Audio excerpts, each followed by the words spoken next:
Hi, this is Kerry O'Neill with Strategic Realty, and getting my coffee this morning, I realized that I hadn't said anything lately about what the market's been doing. And sometimes in this business, you get a feeling about whether the market's improving or slowing down a little bit. And so this morning, probably because of the mad dash that we made toward the end of the year and the last couple of weeks, just catching up after that, I felt like maybe there were less buyers in the market. Maybe that's just because our phones had quieted down just a little bit. And so I wanted to check that against real statistics and see what's going on. So if you can look at this graph right here, as you see, I've pulled everything in Bend, using that as a proxy for the rest of Central Oregon here, and looked at the number of listings versus the number of new contracts. As you can see, December was an all-time low for the year, which is normal. We normally see that. People get busy with the holidays.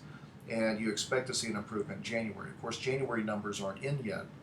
But what I am able to do is I was able to go to MLS and look for the number of sales that have happened this January so far. And although I felt it was slow, what I found was that there has been 130 sales in those first 22 days of January. And if we assume a constant rate, that puts us on track for between 175 and 180 sales by the end of the month. And that's a marked improvement over December. So it just proves the point that although I may feel something about the market, the statistics bear out that I was absolutely incorrect in that feeling.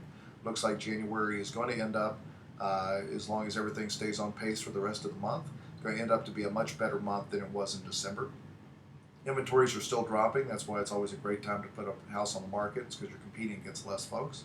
And that's a quick look at what the market's doing right now. Thanks so much.